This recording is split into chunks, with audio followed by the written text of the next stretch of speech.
Welcome back to What's Arty Noobs with General Disturbance. This is a Pudel. It's a tier 6 Polish premium medium. It's located on the south spawn of Kharkov and it's under the command of Clean Sweeper Marksman. Now this is a counterfeit panther. Yeah, I know, it's not a true panther. It looks like a panther, it might act like a panther, but it's not a panther. No, Panther's a tier 7 German medium tank. This is a copy of the VK3002M, which is the Panther prototype. And it's got the same stats as well as the Britann Panther, the French tier 6, also known as the Baguette Panther. Well, it's got a 75mm gun, a high velocity gun at that, capable of firing around or do 135 alpha, penetrate 150mm of armour with standard, and with the APCR, which is what Clean Sweeper's loaded, he can get 194mm of penetration. But other than that, it is basically a Panther prototype, not a true Panther.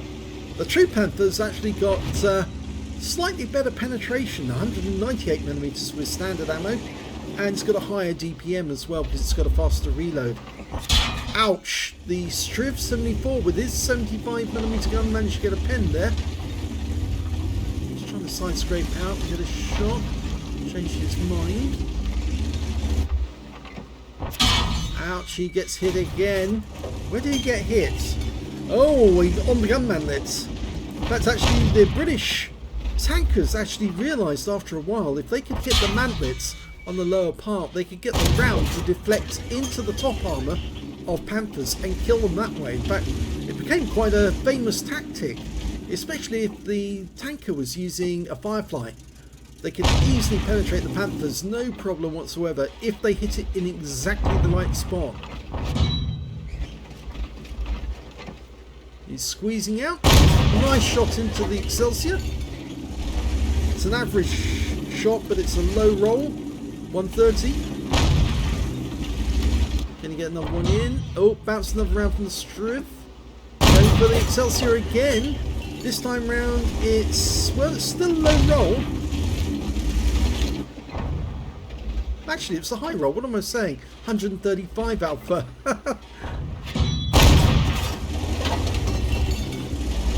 He's starting to bounce rounds coming out of the Excelsior. Now the Excelsior's got a 75mm gun. The same, but it's also another high velocity gun. Excelsior is the British tier 5 premium heavy. It's supposed to be the Churchill replacement, but didn't get produced. Just produced the prototypes. Gets a nice round into the turret. He's causing real problems for these guys. They're losing their hit points rapidly. One more shot to kill the Excelsior.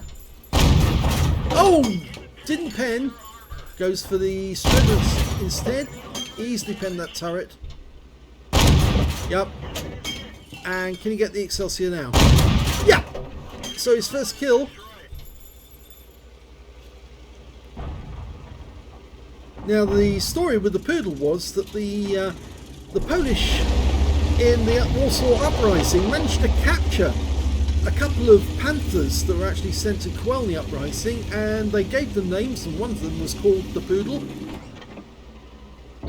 And that guy made a huge error there coming around to that broken window.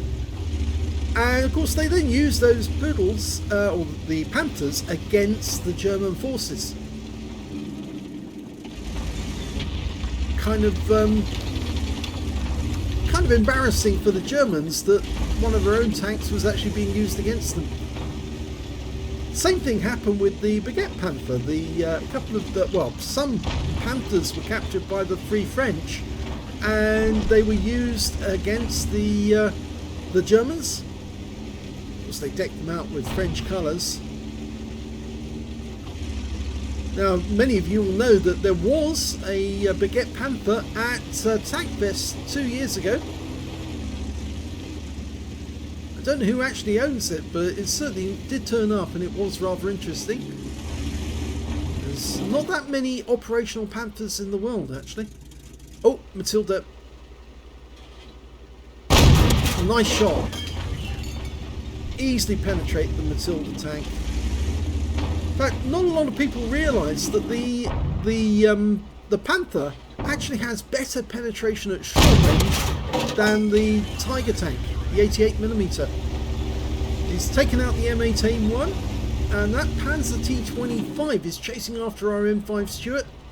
Oh, he makes a classic error. He rises up the bank of the trench, and that allows Clean Sweeper Marksman to get around right into him. He will have to come out of the trench at the end. There he is, he's coming up. And, oh, the kill shot goes to the Panzer Selbstbauerfetzer 1C, the premium tank we all got at Christmas.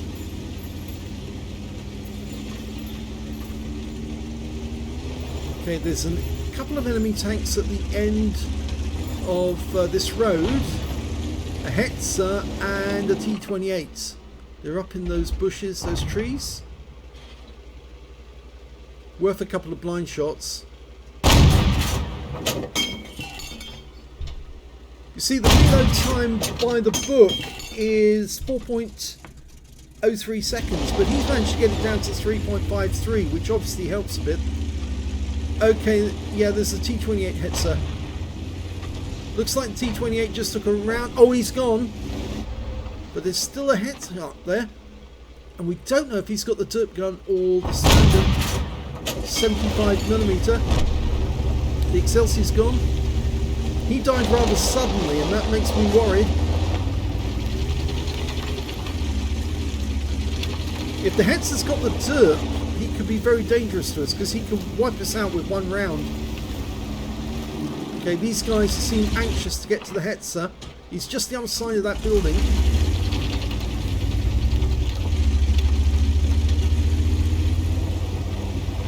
Oh dear, the Panzer T25 died with one shot, so it confirms the Hetzer has got the derp gun, because it's a standard 75mm, and he's just derped the M5A1 Stuart as well. No, you're not going to get up that bank. And you don't want to get too close, because the Hetzer will detect you if you try to go up closer to him.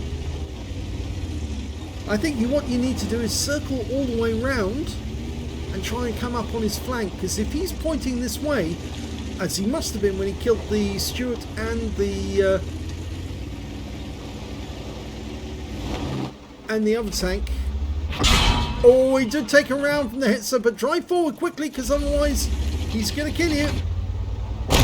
Got him.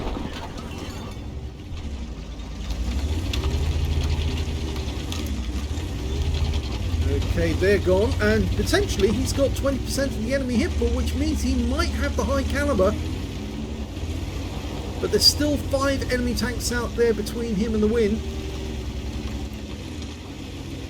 It looks like there's a Stug 4 and a Stug 3B up on the hill. Our T-67's found them. Okay, so he got shots on the Stug.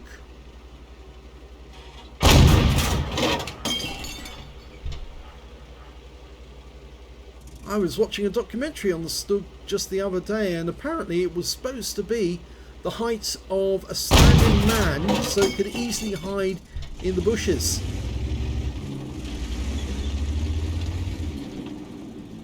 Six foot, or just slightly over 6 foot tall, the Stug. The cupola makes it slightly higher. Okay, we've got the T28E with the F30 moving in. The Panzer Selbstbauerfetzer 1C is ready, but he's just down at the other gap. I think we're going to have to move up and see if we can spot those tank destroyers. There's still 4 out there. There's an Su-76M, the Stug 3B, the T-67 and the Stug 4. There's the Stug 3B.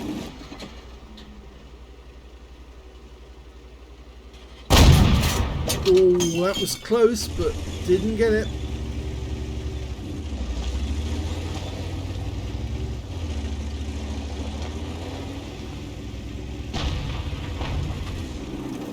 Okay, this is a good spot. That T28 with the F-30 gun. It's an 85mm gun, and he's managed to get the Stug 3B. It's still that Su-76. He dials in to get the shot. Oh, I don't know where that shell went. It should have hit the target. Stug pulls back. There he is. One shot. Okay, so that's 5 kills that Peaceweeper's now got. Potential high caliber. There's only 2 enemies remaining. The Stug 4 and the T67. We know the Stug was last seen up on the hill. We don't know where the T67 is. Okay, the Selbstfahrerfährte 1C is now capping. We might as well join him and force the Stug to come down.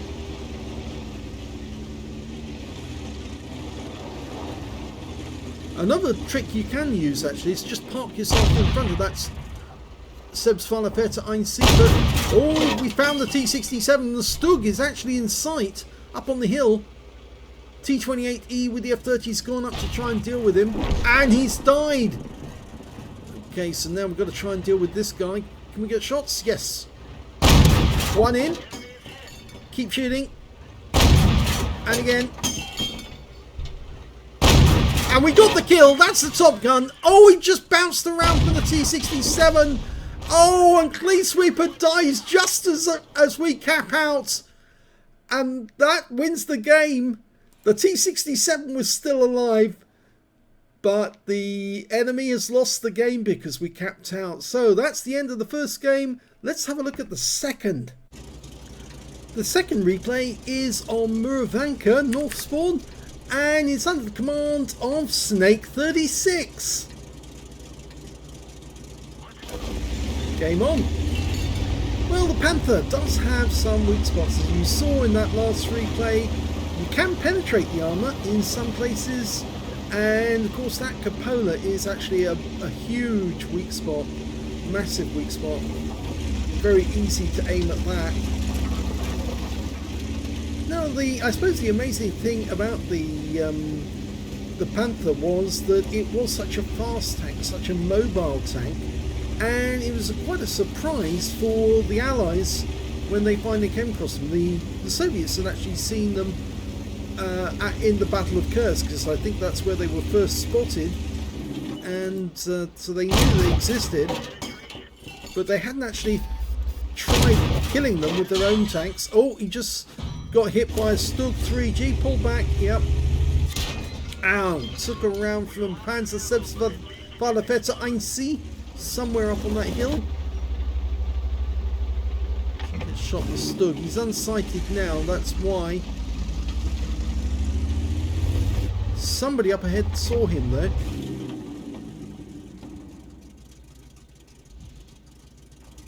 Trying to work out where the shot came from. We saw that Panzer IV Hydrostat, and well, the Excelsior's moved up a bit closer than us, and the Panzer 3J just went down to the enemy Excelsior.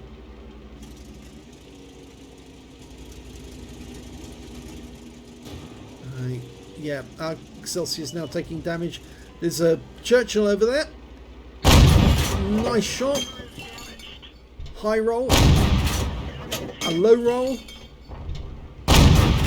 and he did get some damage there. 135 average roll, that one. The Hydrostat's gone. He's easily able to penetrate the target, the turret, but he did take a round in the gun and a round from the TOG, the 17-pounder. Can he get the kill shot? It's going to take 2 shots to get the Churchill. Oh, 1 shot. Somebody else hit the Churchill just before he did.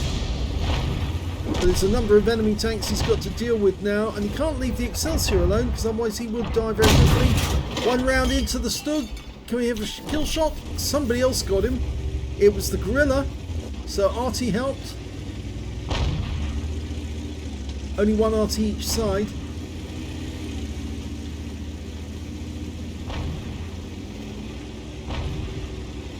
Bit of a danger going over the bridge line, but he gets 1 round into the Panzer 3J. He's now got a Matilda to deal with. Easily pen that. Does a nice bit of RAM damage on him and doesn't get the kill. Go for it. Yep, got it that time.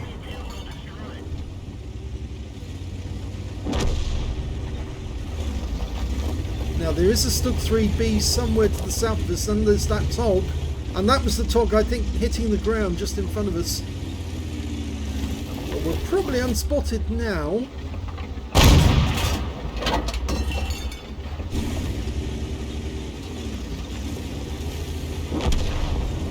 The Nashorn gets wiped out by the TOG. So coming around this side might be a bit dangerous, because the TOG obviously had view on that Nashorn without, probably through this gap. There's the Stug. Ah, so he was spotting. Tried auto aiming but didn't get it, but he was seen. Okay, they got the Stug. The M10 got him. We've now got an Excelsior. It's gone back to this spot again, which is a bit of a dangerous spot because you are high up, but he's auto aimed on to the Excelsior. Easily penetrates through the front of that vehicle, even, and the side shot kills him. Yeah, the Excelsior's only got 115mm at the front, so the 150 penetration on the Pudel is more than enough to cope with it. But there's still that TOG 2 out there, and you can't see him. No, it's probably because he's hull down further to the south. There he is! Okay. Okay, didn't get the first shot on target. He's got the side of him now. Go for the engine. Oh, no, can't. Went for the turret instead. Need to close on him.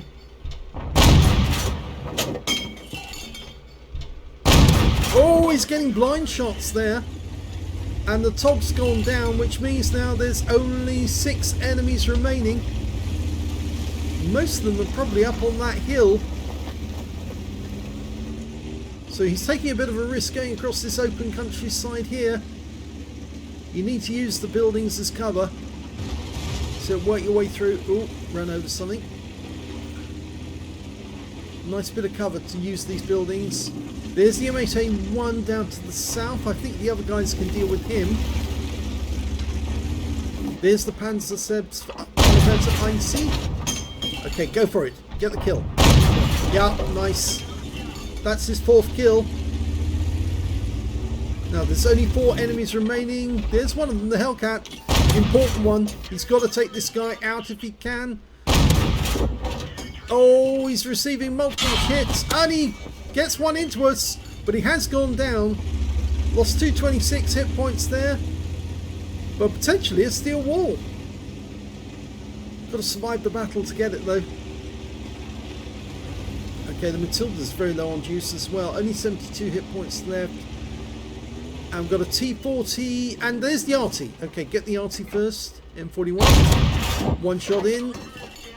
2 shots to kill. And the kill shot actually comes from the Matilda. He needs 2 kills to get the Top Gun. There's one of them, the Budgie. The turret, yep. Needs to keep the action going. That one didn't pen. Only got the top of the turret now. He's behind a ridgeline. Can't get a shot. Now, where is the other remaining enemy? It's a T40. Now, he must be over on the west side of the map. But he hasn't attacked the Matilda yet. There he is! He's actually up near the centre line. He's going to go after him first. That's a good move. He can take this guy out from behind. All he's got in front of him is the Panzer Selbstfahrerfährte 1C. Nice shot. Can you get another one in? Does. Can you get the kill? Yes! So that's 5 kills, 1/3 of the enemy team. He needs 1 more kill. That's the Budgie to get his Top Gun. Potentially got the high caliber now. I'd motor down the west side. Try and cam up on the guy by surprise.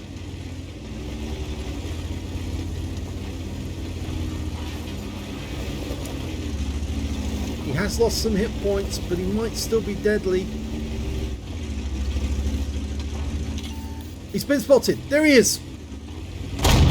Gets the first one in. He needs at least 3 shots in without getting hit. Or at least not hit badly. He's getting the pens. One more to kill.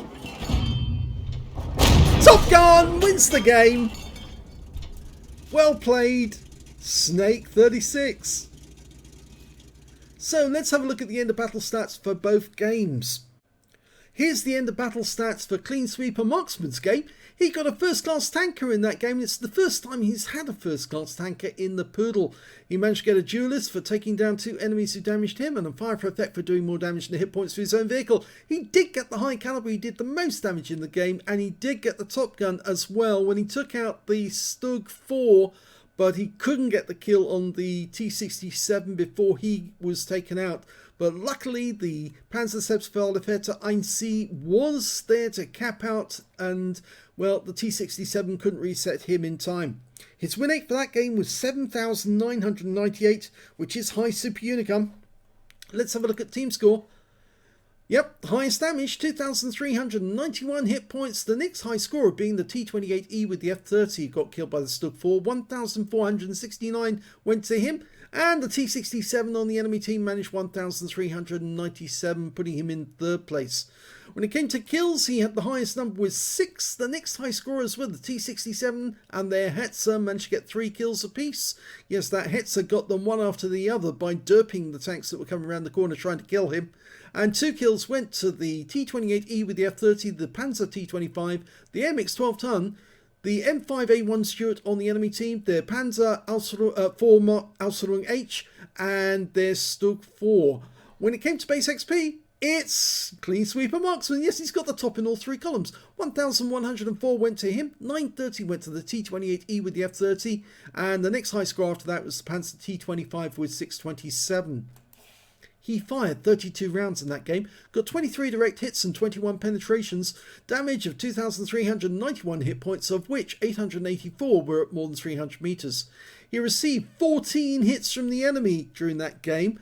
6 of them were penetrations, 7 non-penetrations, and 1 hit by way of splash damage. A lot of the shots that didn't penetrate were the ones that were fired by the Striv and the Excelsior while he was shooting out across that alley. Yes, the Striv did get some shots into him at the start, but that's because he was offering the mantlet, and well, it's fairly easy for the Striv to aim for that. And he did receive 1 hit by way of splash damage as well during the game. 935 hit points of damage blocked by armour, and 2 enemy vehicles spotted, 8 enemy vehicles were damaged and 6 were killed, and he got 41 capture points in the cap as they capped out. He was reset, but only after they'd already capped out, so capture had already occurred when the reset actually happened. On a premium count, he earned 57,719 credits, got 40,000 for completing the mission, 97,719 credits altogether. But remember, he was loaded with APCR in that game, and therefore his ammunition costs were very, very high, and he actually ended up making a loss of 15,344 credits.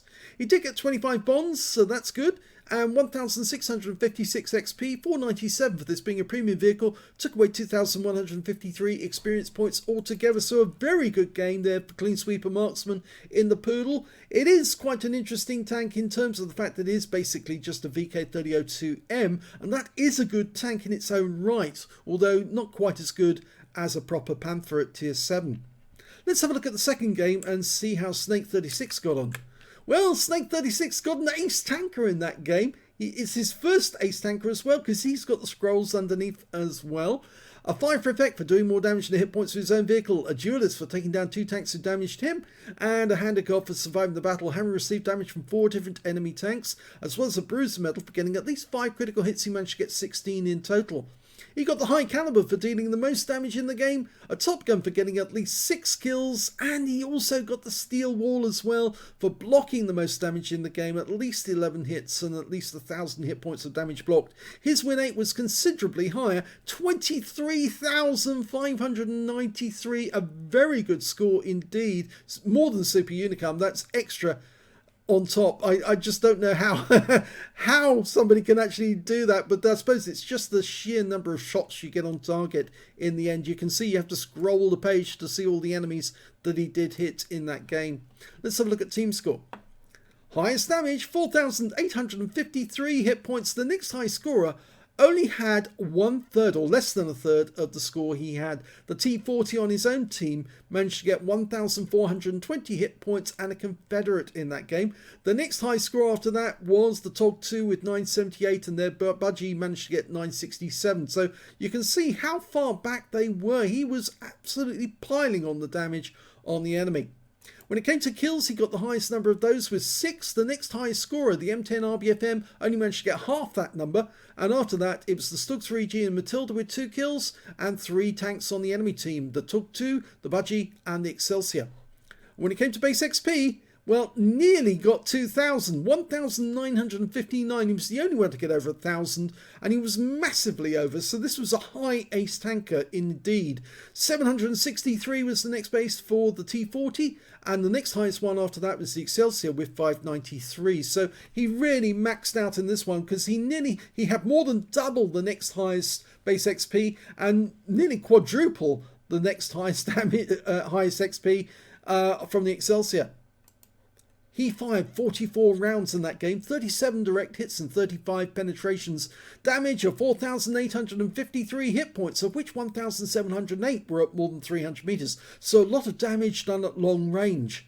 12 hits received, only 5 of which actually penetrated, 7 non-penetrations, and he blocked damage of 700 hit points in total. I'm not sure why that was over 1,000, but I think that may have been to do with the damage he lost to the penetrations as well. 4 enemy vehicles were spotted, 12 enemy vehicles were damaged, so there was only 3 enemy tanks he didn't touch in the entire game. And he killed 6, which is 2/5 rather, of the enemy team. He also got 651 hit points of damage assistance. On a free-to-play account, he earned 69,350 credits, and after repair and ammunition resupply and consumables, he took away a profit, or loss rather, of only 239 credits. If he'd had a premium account, he would have made a profit from that game.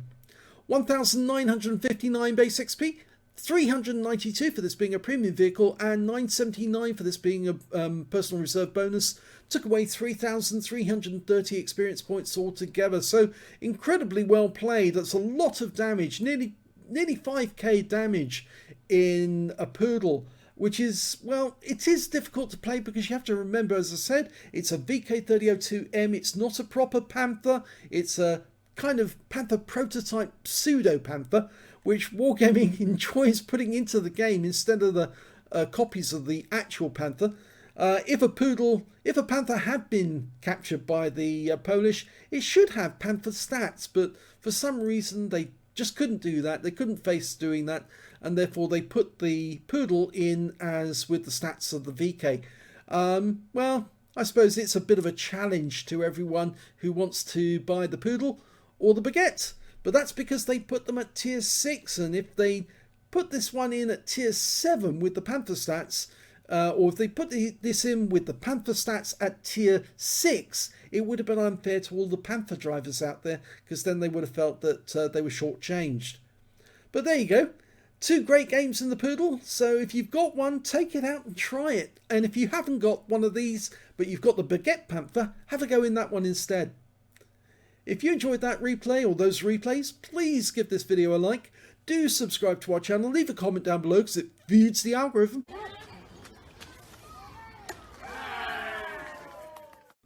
And thank you for watching.